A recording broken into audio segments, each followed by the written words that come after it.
Coach's in a pretty damn good mood. He just got off work, so let's get right to work. Alrighty, so man accused of in deaths of Johnny and Matthew Gaudreau pleads not guilty. So uh, Matt and Johnny Hockey's sister saying life isn't fair. She's upset that they're gonna have to go through a trial. Drag them through even more heartbreak. The mother of the late NHL star says that her sons are happy Eagles fans in heaven after Philly pulled off the win over the Commanders, so that's nice for them. Um, of course, they're Boston College Eagles and grew up in South Jersey.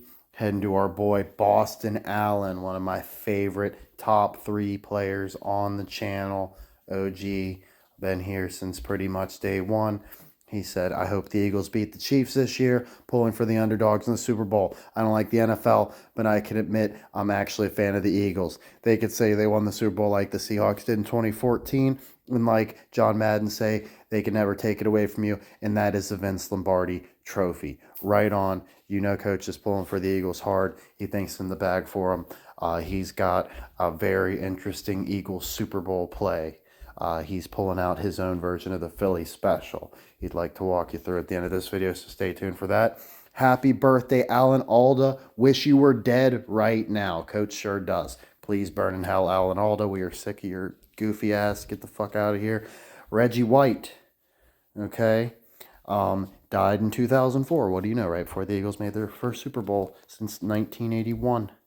Okay, they made a 30 for 30 on Reggie White randomly last year. Isn't that kind of out of place a while after all these years? Reggie's Prayer looks like a terrible movie Coach is going to have to watch at some point.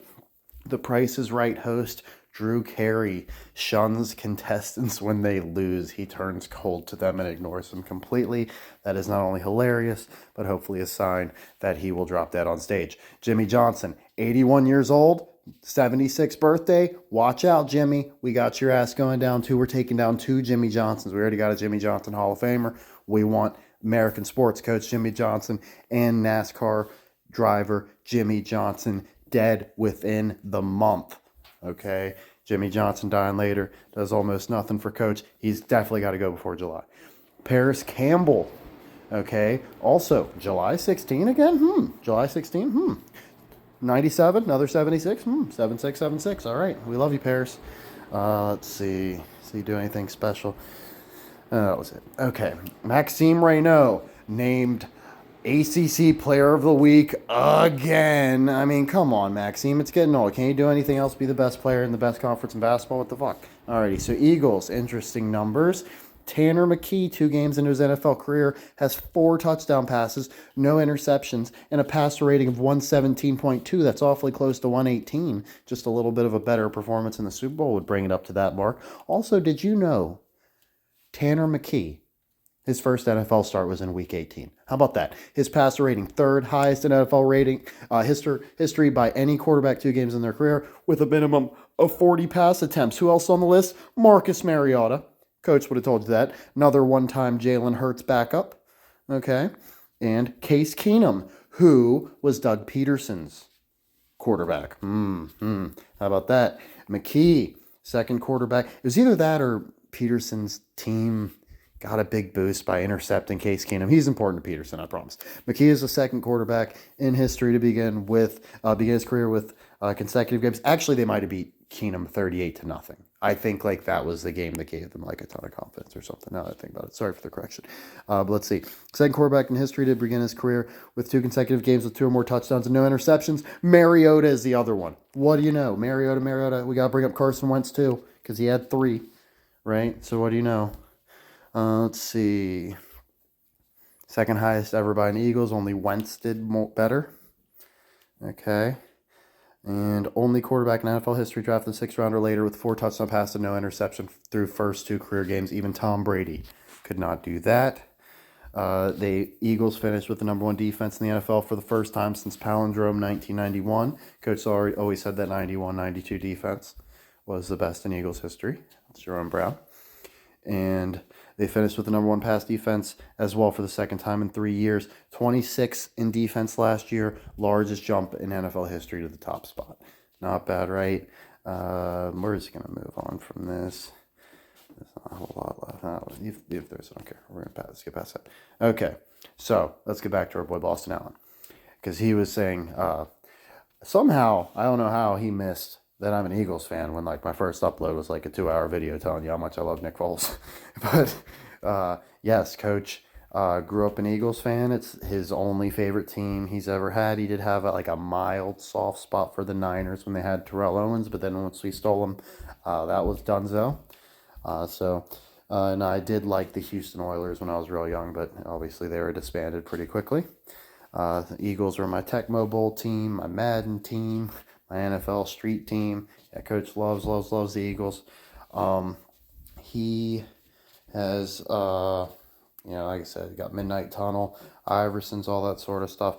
Big into the Sixers and the Eagles. Never cared for any other Philly sports. You can miss me. I mean, I cared a little bit about the Flyers when I was younger. Then I moved to Pittsburgh, so I just took up the Penguins. I didn't know shit.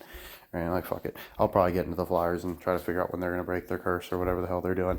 And then the Phillies never cared about it all. My dad's a diehard Red Sox fan, so that wasn't an option. It's Red Sox or die. I don't give a shit about baseball. So just listen to what he said and figured out the Red Sox were going to win in 04 before it happened because 86-year curse. And the last time they had made it was 1986. Okay, well, let's see. What else did he say? Explains the whole reason why we Eagles fans think Mahomes is the next Tom Brady, and much respect to Tom Brady and him giving us Super Bowl Mahomes. Nope, he cheated and the refs are the problem. That's a great point. That's a great fucking point. Coach hadn't even really fully made that connection that the Chiefs are all getting called cheaters right now. Right? That's so brilliant. Good job, Boston, Mr. Allen. I've been an Eagles fan since 2004, and we had to deal with heartbreak for years. And I'm with you as Birds fans. I respect you. Hopefully it'll happen again, just like Super Bowl 52. And we can shut the media's mouth up and Taylor Swift's mouth up and every other Chiefs fan's mouth up. We can totally get along if you really are a diehard Eagles fan. I've been a diehard fan since Donovan McNabb won the NFC. Coach had a Randall Cunningham jersey. So, yeah, Coach goes way back with the Eagles. So, right on. Really appreciate the kind words. But, yeah, Coach wants to make this very clear. He faded his Eagles because of Jalen Hurts, and he knew Tanner McKee was on the team. He can't fully explain how he didn't understand that it was a Nick Foles Rocky ritual, other than like it was so obvious that like Coach was it when something's that obvious in front of your face, Coach is gonna be like, it's gotta be a trap. It's gotta be something behind the door. You know what I mean? Like all that sort of stuff. But yeah, it really is this easy, and nobody wants the Eagles to win more than Coach at this point. Like I know I took the Commanders, but I'm telling you, I'm staking everything on the Eagles win the Super Bowl. There's no fucking way in hell. It's those dumbass Chiefs. Coach has an epic play. Let's finish up with Boston Onset though. But that was a good year, by the way. 2004 season now. We need another one. We lost in 2022. Now we need one like the Ravens. Pretend it was like Ray Lewis in his last game in Super Bowl 47. Feel the energy like it was in the 2012 season when they won the Super Bowl in New Orleans. I'm not a Falcons fan. I told you before, but definitely hardcore Eagles fan. And one more thing, Eagles. That's right, buddy. Fly, Eagles, fly. So that is why he won Coach's Fan of the Year last year. In case you didn't know, he's the shit. So that's our boy. And then also, I need to hear from the co-MVPs. Coach doesn't beg for comments right now.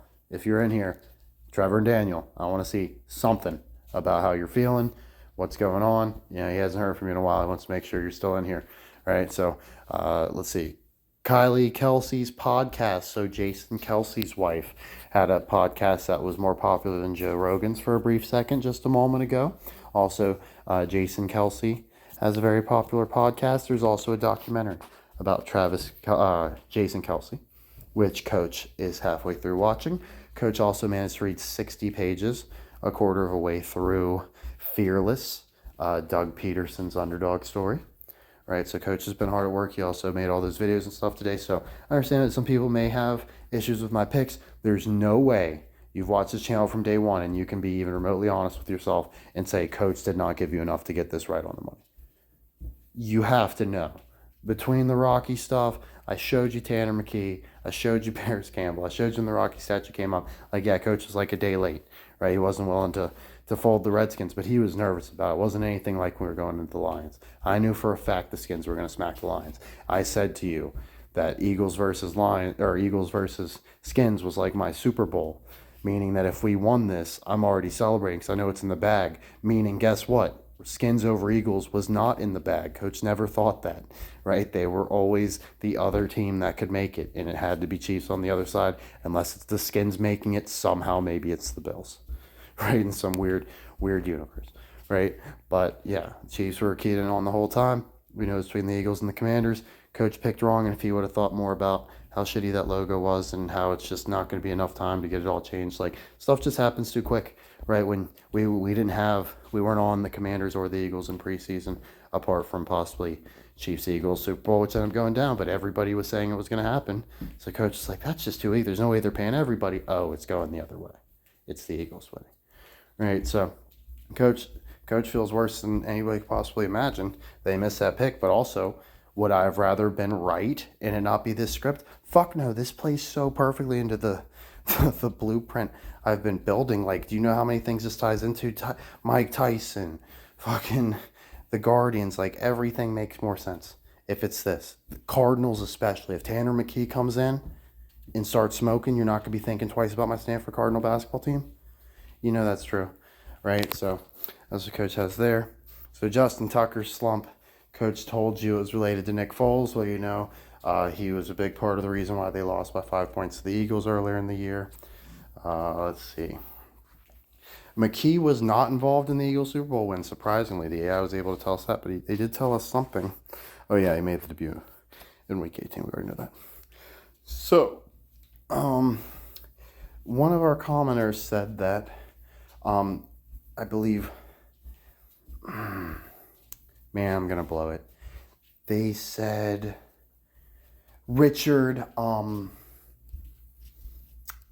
Keith Richards. They said Keith Richards is Dale Earnhardt, right? Well, that's interesting because didn't he drive for Richard Childress? So that might be right on the money, right here. King Charles as well is a Gareth Bale. Let's see. Yeah, Dale Sr. is Keith Richards. There we go. Who's also King Charles, and the son is Prince Harry and Dale Jr. That's dope. Good for you. Thanks for. Glad you're here. Please share. The more the merrier. Right, and coach might have some that he's got that aren't even right. Who knows? All right, so Brandon Graham, hello, might be making a surprise appearance in the Super Bowl. As a player, he might be off the injury report. He might be able to strip sack Patty Mahomes, just in time for the autogram ritual. And then let's see, Microsoft Teams Legend of the Week, Alshon Jeffrey. Just thought that was funny. Let's see, revisiting Lane Kiffin's pumping gas, quipped to South Carolina legend. So interesting, Lane Kiffin said Alshon Jeffrey would end up pumping gas. Let's see, also, coach had something with Lane Thomas. So Lane Thomas wore the underdog mask. Isn't that interesting? Right, it was on this through all the lanes we talk about. Right, so Halle Berry donates entire closet to LA wildfire victims. So apparently all the wildfire victims are going to have to live in one closet in Halle Berry's house. Very interesting. Chip Kelly meets with key Ohio State target amidst NFL coordinator rumors. Who told you that was coming? I hope you find your way to Cleveland, buddy. Not too far, just down the road. You only have to sell your house. Just probably he's moving to Bill Belichick's guest house. Right, so let's see what's going on. Who cares? That's stupid. Jaguars fire Doug Peterson after 3 seasons. So sad. This was written by Gatos. And Shad Khan. Okay, so I think Peterson's about to bounce back next year, find a good spot somewhere. One of his proteges found his way to the Bears. That would be Press Taylor. Press Taylor was with Trevor Lawrence last year. Whoa. Okay, we got David Lane Johnson. Did you know he played for Oklahoma? Who coach has winning it this year? Just saying. Alrighty. Okay, so coach has to blow the whistle, but he's going to be nice because he's in a good mood. All right, so this is Rusty K. He said, already lost my $250,000 parlay with your Commanders pick. Check out the book Larceny Game. So big ups for shouting out a book. Nobody shouted out a book yet. So coach is definitely actually giving you brownie points for that. But you're getting several warnings, okay? 1, we say Redskins, not Commanders. 2, we don't talk about missed bets. We criticize picks. And if you did want to talk about your bet, coach already gave you Accountability Monday. This should be on the Accountability Monday video. We are into Wednesday. about 10 days out from the fucking Super Bowl, bro. You do not be bringing that negative shit here right now. Go put it where it belongs, okay? Or save it, okay? That's not time or the place. So just saying. Also, there's no way your pick would have been hitting for $250,000 if my Commanders weren't on it. The Eagles were the fucking 2 seed, not the 6, okay? So that's what Coach has there. I know you want to see the big play. Let's show you the big play. Alrighty. So, Coach believes in betting small, but he also believes we treat championships differently. Everything is situational. So Coach is drawing up the Philly special. Okay, here is our Philly special. The bet size, of course, is up to you. But basically the idea is we're going to put a one leg in on Paris Campbell anytime touchdown. Obviously the dollar size is your amount. Coach is thinking 25 or 50 for him. That'll get him either $1,000 or $2,000 if it hits. Coach is actually going to deposit $100. He's going to use the other 50 as insurance. So Paris Campbell, 25, 50, whatever, is getting put in before the Super Bowl, right? So we have the entire game to try to hit it.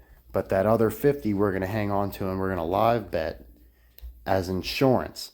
And if we see Tanner McKee come into the game with 8 minutes and 18 seconds left on the clock in the fourth, or 3 minutes and 18 seconds left in the third, or at 8:18 p.m., we're going to know it's fucking game time, and we're going to put that other 50 on the Eagles' money line just in case Paris doesn't score so we can cover. But another brilliant part about this play is with any luck, that touchdown may come early. So we may just hit our long parlay. Nobody else even has time to try to get in on Paris or whatever, you know what I mean? Just get it off the board right away. Pay us, and we're looking at $1,000 or $2,000 right there. Coach is saying at that point, at least half of it's going back on the Eagles, right? If Tanner McKee is in there. So Coach is trying to turn $100 into $4,000 in one game, with only one player scoring and one team winning, and it's not even combined. We have insurance. We can run insurance if we need. So that's Coach's Philly special, right? He feels bad about everything else. He doesn't like the idea of betting more to try to win stuff back, but this isn't about winning anything back. This would get us way ahead. It's really not some horrible risk. $100 on the Super Bowl. A lot of people bet that sort of stuff. Like I said, you don't have to go anywhere near that, right? 25 is probably the ticket. 25. So 25, I say that gets you to 1,000. You bet the other 25 either on the Chiefs or the Eagles, depending on how it's looking at that point in the game, right? When you feel like you know for sure that's the way it's going, just in case Paris doesn't score.